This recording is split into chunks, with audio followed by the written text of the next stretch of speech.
Hello, chemist! Welcome to part 2 of the Unit 3 lab. Note, it's a separate lab sheet and a separate assignment entirely from part 1 of the Unit 3 lab. Let's get started learning about solubility. If you want to follow along with your own software, you can go to this website, you can click on the Chemistry Activities tab, and then click on solubility once kind of you get down on the list. Don't worry if the software doesn't work. We're going to do everything together, so you don't need to worry. Let's talk about the first big idea. What's a solution? Well, it's two or more substances that are so well mixed that the concentration of each substance is the same everywhere. For example, if you make a solution of salt and water, it will have the same salty taste everywhere. It is this uniform mixing that makes a solution. Hopefully you learned that in the Unit 1 lab. Okay, so now let's go into the software here and let's use a model here. I'm gonna run the model here and put a drop of ink in there, and then we're gonna watch as the ink spreads.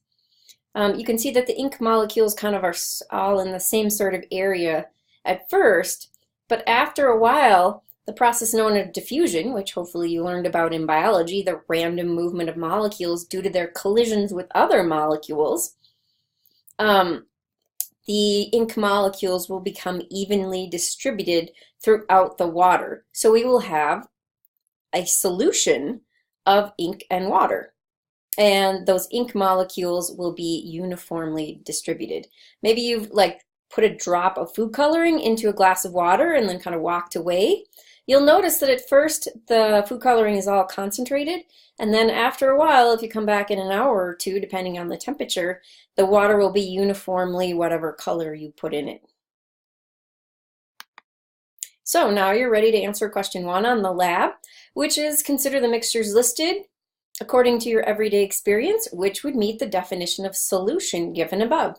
So think about it and give your answer. So in this second section of the lab, how does salt dissolve in water? We're going to talk about how ionic solids become part of a solution. What process is going on at the microscopic level. I'm sure you've all dumped some salt into your soup or something that you've been eating and it's become part of what you're tasting. And we want to know what is happening at the molecular level or even the atomic level. So if we look here at this crystal of salt, we can see that the chlorine atoms in green are negative and the sodium atoms are positive. Remember, we learned that things from opposite sides of the periodic table tend to bond together and make ionic bonds. So sodium's on the left-hand side and chlorine's on the right-hand side. If we run this model, you're going to see that the atoms vibrate, but they generally are stuck together, much like little magnets would stick together. But if we take away the charges, the positive and negative charges that the ions have, the ionic solid wouldn't stick together very well. Let's put those charges back on here.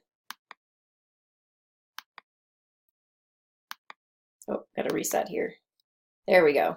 So it's back together, the charges are back there. So what holds a salt crystal together is those ionic charges. And a salt, happens to be sodium chloride, but there are lots of other different salts that are ionic solids. So let's look at what's actually happening.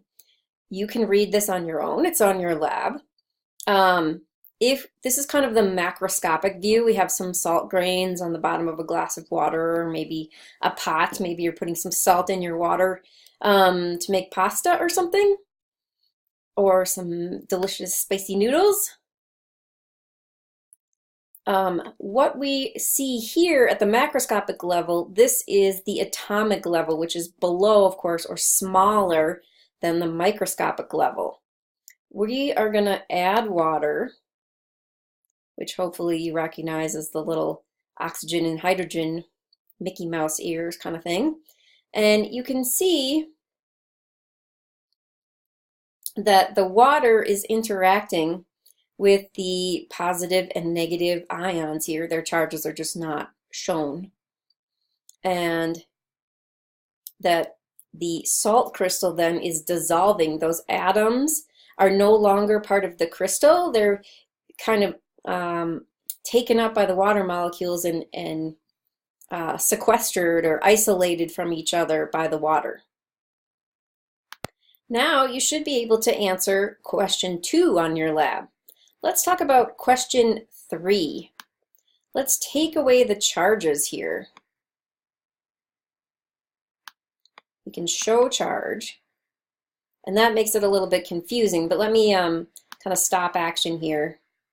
And you can see that the positive part of the water, the hydrogen, is interacting with the negative part of the salt, the chlorine ions, and that if you look at a sodium ion that's positive, the negative part of the water is interacting with that positive part of the salt. For question 3, you need to understand what would happen if charges were removed. So we'll click here, and there are no charges. Now, this is a hypothetical situation, of course, because in the real world you cannot remove the charge from sodium and chlorine in salt. But you can look here and look how the water molecules are no longer interacting with single atoms here. This stays a crystal, and the water molecules are not interacting. And there are 2 screenshots of this in your lab, so that should help you answer question 3.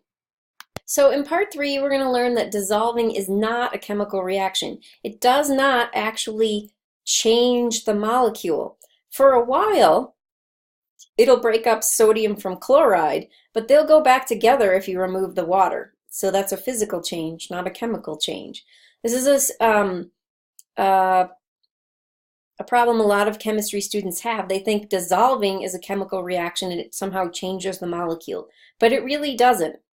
I'll let you review this. It's in your lab, and we'll run this model here. This is a microscopic picture of sodium and chlorine solution, or sodium chloride solution, or a salt solution. These are the water molecules in blue, and this is sodium, this is chlorine. And this is a macroscopic picture, what you would see, actually probably a microscopic picture of a very small drop of water, like maybe on a microscope slide. So let's run this. This is what's happening at the atomic level, and this is what's happening. You can see crystals forming. You can see the sodium and chloride coming back together to be salt again, the salt we know and love. And you can see over here the molecules again, the water's all gone. These purple water molecules are gone, and we just have the positive and negative atoms left. So it's gone back to its salty crystal self if you take the water out. So it's definitely just a physical change, not a chemical reaction. So now your job is to describe why a crystal of salt formed as the water evaporated from a drop of salt solution. I'll run it one more time so you can kind of get your brain around it.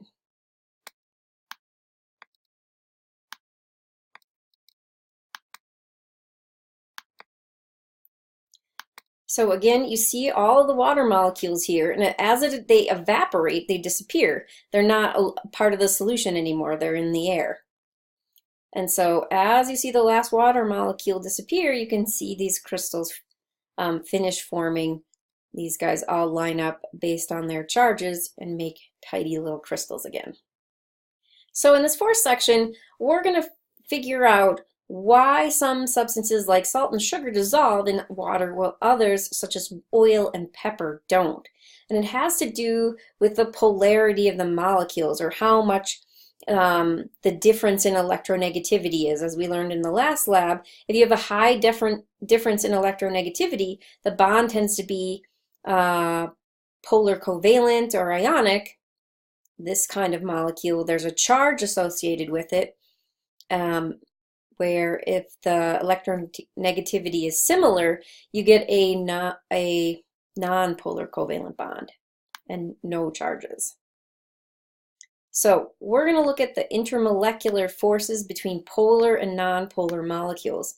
If you can't make the software work, I highly recommend going to the website on the your lab sheet, because it's a good thing to experience yourself. You're not going to get a good idea of what's going on here. I'm going to pull on this one. Oops, I'm going to hit run first. These are kind of little springs attached to the molecules, and they kind of represent how hard it is to pull them apart. So I'm still trying to pull this apart, and with that same force, I pulled these other two bonds apart. So you can kind of guess which one's the strongest at this point. That's one of your questions, so take note of that. Which one is the strongest? Let's look at the interactions between the molecules here. Let's reset this.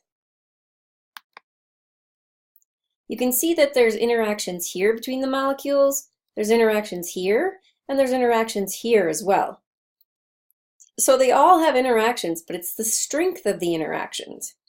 These two are like magnets, and they're really stuck together and hard to pull apart, where these are just, you know, kind of like you're getting two cookies that are kind of stuck together in the package apart. Just a little bit of encouragement, and they pop right apart.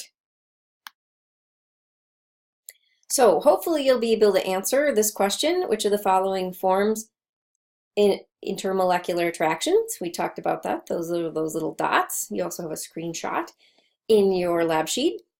In the above model, which of the following did you find have the strongest intermolecular attractions? Well, I'll give you a big hint there. I think you can figure it out. Remember, the top one and the bottom one ripped off really easily, where this one was still stuck. All right, now let's talk about mixing polar and non-polar molecules. I'm going to let this run, and we'll kind of talk about it as it runs. You can see that these white ones are non-polar, and these little red and blue dumbbell looking ones are polar because they have the plus and minus on them. You don't really see that the polar and the non-polar are interacting. This is kind of like oil and water. If you've ever made salad dressing, you notice the oil kind of hangs out by itself and the water hangs out by itself. And that's precisely because oil is non-polar and water is polar. All right, let's remove the charges from the polar atoms and see what happens. Now they're not so different. They're all basically non-polar. And are they going to hang out together? Looks like it.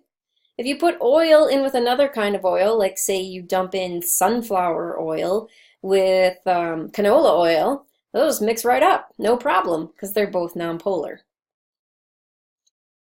The phrase like dissolves alike is often used in chemistry, meaning nonpolar solvents, like oily things, tend to dissolve other nonpolar solutes, whereas polar solvents like water can dissolve polar solutes like sodium chloride. So, how do intermolecular attractions explain why the polar molecules and the nonpolar molecules do not mix? Well, let's go back for a second.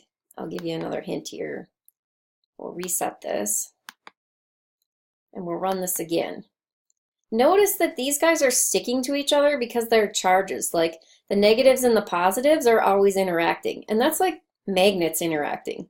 Like pulling two very strong magnets apart is difficult. So it's hard for the nonpolar molecules to get in there. These guys, these polar molecules, want to hang out with themselves. They're very cliquey. Okay, so at this point you can now answer. You can refer also to some of these screenshots if you want, if you need to some more information. And question 7, how do intermolecular attractions explain why polar molecules and nonpolar molecules don't mix? So you should be able to answer question 7 at this point and all the questions before it. So now we're really going to explore the like dissolves like. What substances dissolve in water and what substances dissolve in oil? And we have a number of things that we're going to look at. Here's oil. It's represented as a yellow dot. Water is represented as a bright blue dot. Sugar is turquoise, and benzene is kind of a green ellipse. So we're going to look at dissolving in water. We'll look at salt dissolving in water at the same time. as trying to dissolve in oil. So you can see this salt crystal is pretty much stuck together as a salt crystal, whereas the water molecules are interacting with single atoms here. So I would say that the salt is very much dissolved in water, not dissolved in oil, just sitting at the bottom of the container. Here is sugar dissolving in two different substances. So here's sugar in water. Notice it's breaking up into single atoms and being kind of separated. Those atoms are being kind of pulled apart by the water, whereas the sugar crystal is just kind of sticking to itself, being a sugar crystal here in the oil. Not much is going on. It's vibrating, and that's good. That's what atoms do when they're in a solid, but they're not really leaving their other sugar molecules to hang out with the water. So now we're going to try dissolving benzene. And benzene, you can see, is kind of hanging out with itself in water. But over here in the oil, things are pretty happy. The benzene molecules are broken up and they're kind of interacting with the oil molecules. Now obviously this is just a simulation and these are very, very simplified molecules. But you can see that this is likely a solution and this is not. Just to review the molecular structures, benzene is a ring here and there's no oxygen there. The oil here they're showing is no oxygen either, it's just a hydrocarbon. So there's likely no charge here and no charge here. Whereas water and sugar both have oxygen, so there's a big electronegativity difference between oxygen and oxygen and carbon, and oxygen and hydrogen. So there's bound to be some polar covalent bonding there and some charge that develops. So you should be able to answer question 8, does salt dissolve in benzene? And I gave you a screenshot here. And question 9, explain how the model supports the following rule for dissolving. Like dissolves like.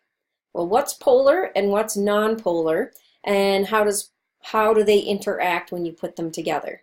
That's a good question to ask yourself before you answer question 9.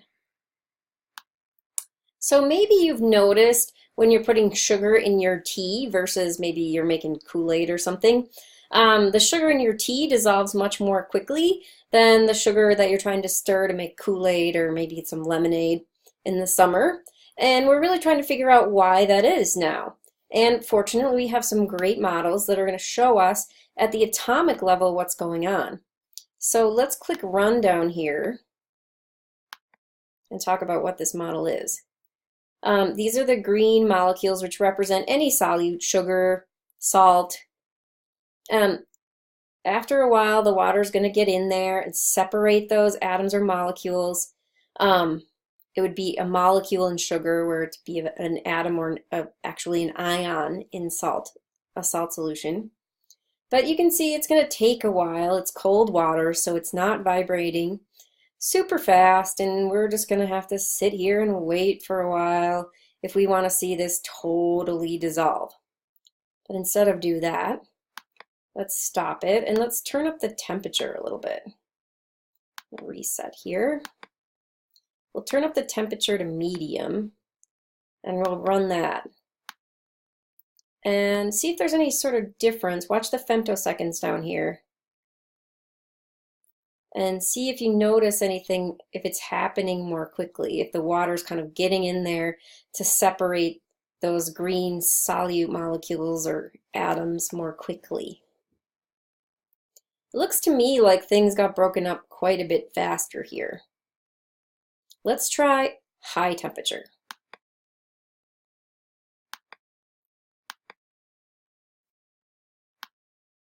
So this would be like dropping some salt in your boiling water right before you put the pasta in. Kind of you drop the salt in, stir it up a little bit. You know, it dissolves lickety-split because the water is very hot and the molecules are moving really quickly, so they can get in there and separate those salt atoms, or excuse me, ions in the ionic solid of table salt, which is sodium chloride, and get it nice and dissolved for your pasta water very quickly. So now you can answer question 10 and 11 on your lab sheet. What does raising the temperature do? And 11, compare the dissolving rate of the green molecules in the blue molecules at different temperatures. Use the images above to explain. Well, I've listed what the temperature is, low temperature here, high temperature is, how long it ran for, and then there's some other shots too here as well that will help you answer questions 10 and 11. All right, let's talk about saturation, or what your brain might feel like. It's actually not saturated with information, but it might feel like there's more information than you can possibly dissolve in your brain. What happens when you add more and more salt to water? Well, let's use this model to take a look at it. So let's run it.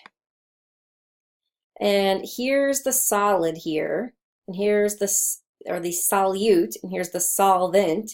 Usually this is the liquid and this is the solid, but of course you can dissolve liquids in liquids and gases in liquids. If you've cracked a soda and you've heard the shh, that's the gas coming out of solution in the liquid of your soda, or maybe you're just drinking fizzy water or something. That would be better.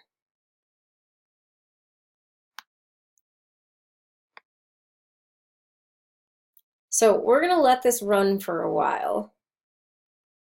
And you can see that some of these molecules or atoms, depending on the solute, are coming off. They're getting separated.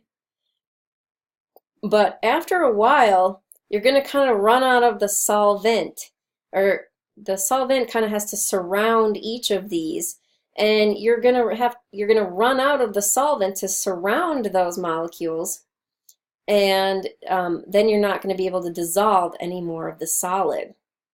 So after a while, you'll notice that all these kind of blue molecules are almost all used up surrounding the red molecules, and there's no other way you can get the solute, the red stuff, to dissolve in the solvent, because there just isn't enough solvent. You've got more solute, more stuff that you're trying to dissolve than you can get dissolved. It's like if you poured, half a bag of sugar in, just a couple, maybe half a liter of water, a couple cups, and try to get it dissolved. You'd really have sugar paste.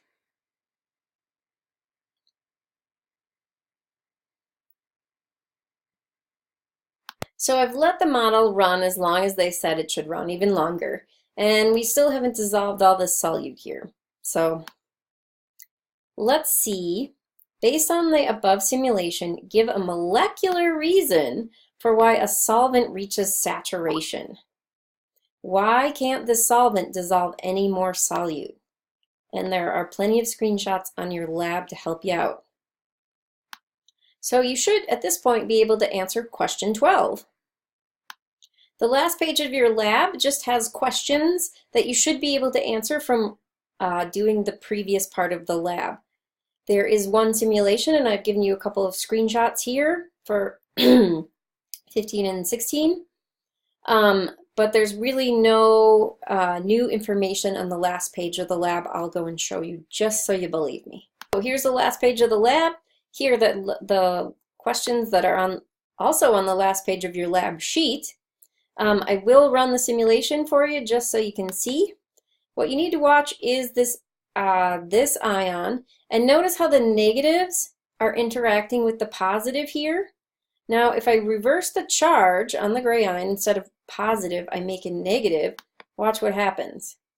If I make this negative, the red part of the water, the oxygen part, isn't facing this gray ion anymore. You can notice it's all the little white parts. The hydrogens, the plus parts, are facing the negative, and hopefully that'll make sense to you. So you can finish the lab on your own. Make sure you put it in the assignments folder. Thanks so much.